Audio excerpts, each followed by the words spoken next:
Olá pessoal, eu sou o Pedro Pavan, seja mais uma vez muito bem-vindo ao nosso canal.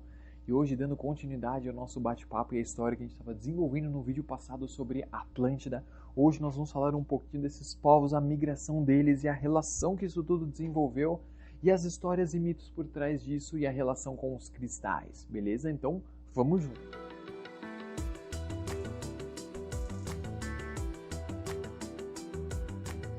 Ok, então vamos lá.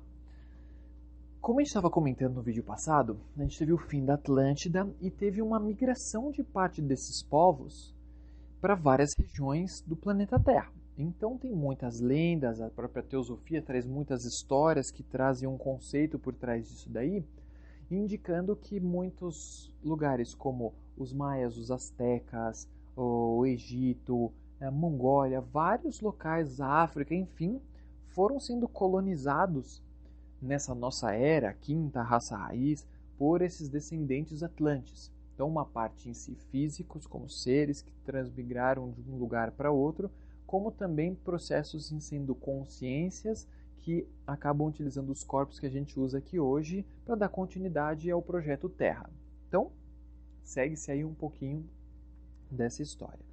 Mas eu queria trazer especificamente uma curiosidade aqui, dentro dessas lindas e histórias malucas, sobre o Egito. Olha só que coisa, e a relação das próprias pirâmides.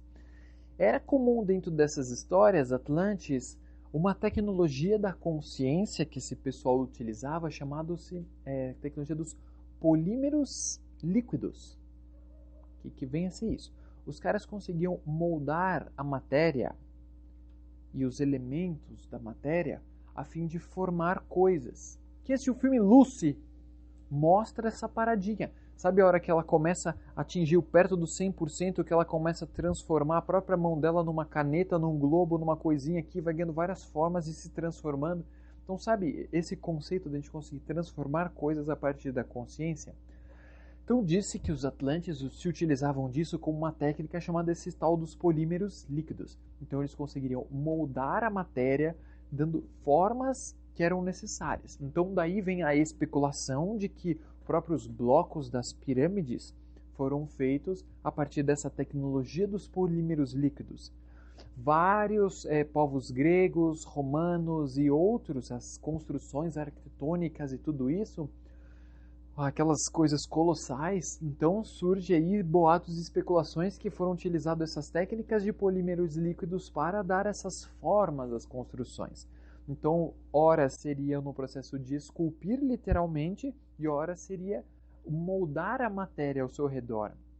Olha que questão interessante, interessantíssima. E quem já foi para o Egito e pôde ver as pirâmides e coisa e tal, o pessoal relata um fato muito incomum, que não tem aquelas marcas de quem ficou batendo com a picareta para esculpir a pedra. Então, outro indício aí de que foi utilizado algum tipo de técnica, porque não tem marcas de corte, são os blocos ali poft. Então, olha que interessante isso. E aí essa técnica do polímero líquido, ela, vamos dizer que ela migrou para as nossas vidas no dia a dia. O que seria bem perto disso em termos comuns assim, seria a própria cimento. Que a gente pega a matéria lá, areia, mistura com pedra, água, coisa, chacoalha, tudo, mexe, e a gente dá forma à matéria. E ela enrijece. Então, olha que interessante. Dentro da ciência existe toda uma pesquisa sobre isso e surge um termo aqui que são os geopolímeros, que é um termo que um camaradinha francês, o Davidovits, que minha equipe técnica ali está dando as dicas para a gente dessa coisa toda.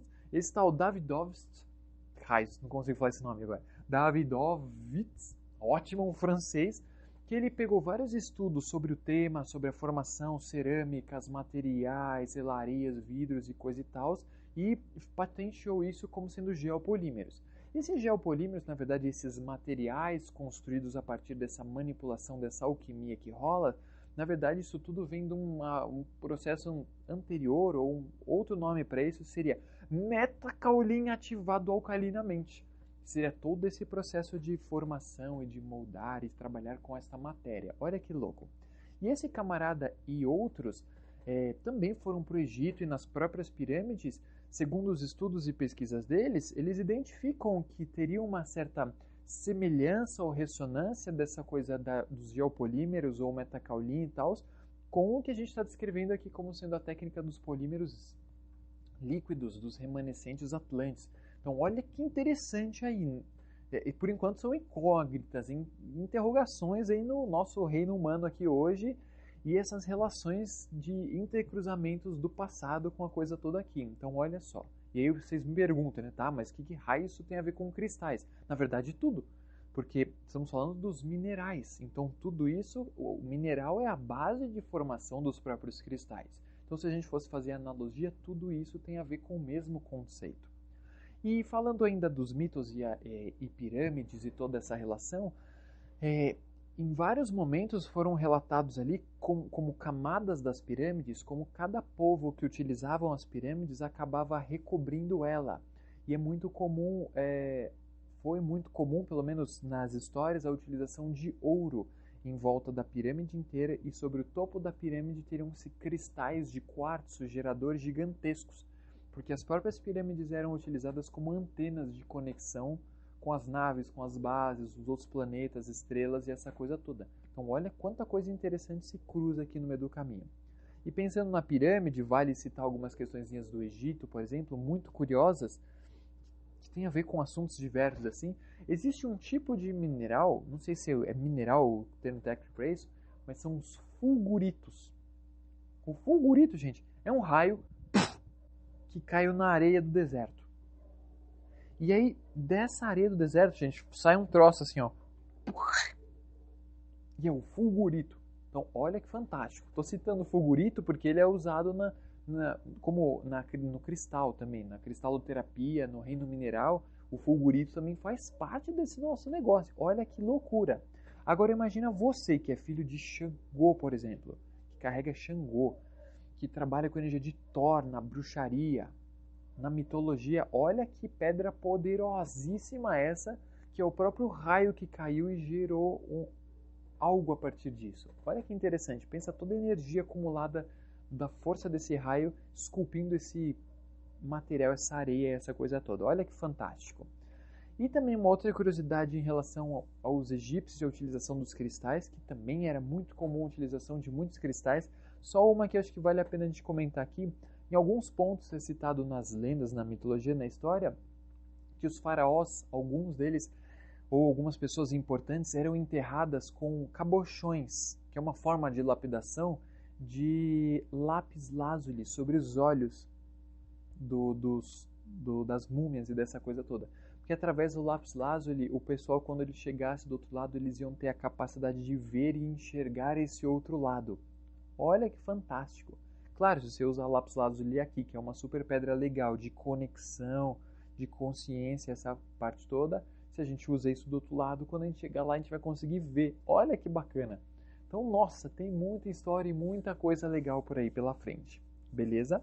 Então, caso você tenha aí outras histórias e outras questões interessantes para trazer sobre curiosidades do reino mineral, a utilização de pedras, essa coisa toda no Egito, escreve aqui pra gente, vamos conversar sobre tudo isso e aproveite essa oportunidade para compartilhar suas informações aqui com a gente também. Beleza? Então, galera, é isso. Não sei se vocês acompanharam os vídeos anteriores que a gente postou esse mês aqui de agosto, mas nós estamos falando um pouquinho diferente aqui sobre mitos, lendas, histórias exóticas e os cristais, porque no dia 25 de agosto, esse mês, nós vamos realizar o nosso encontro mitológico.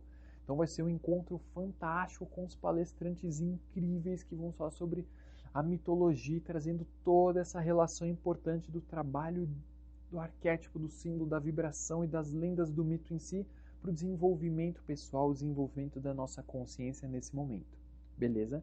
Então, caso você se interesse por esse tipo de assunto, manda ou um YouTube pra gente, ou se inscreve no nosso Instagram, mande perguntas, a gente passa link, inscrição, essa coisa toda. Beleza? Então, é isso aí, galera. Agradeço a todos. Vamos nessa. Valeu!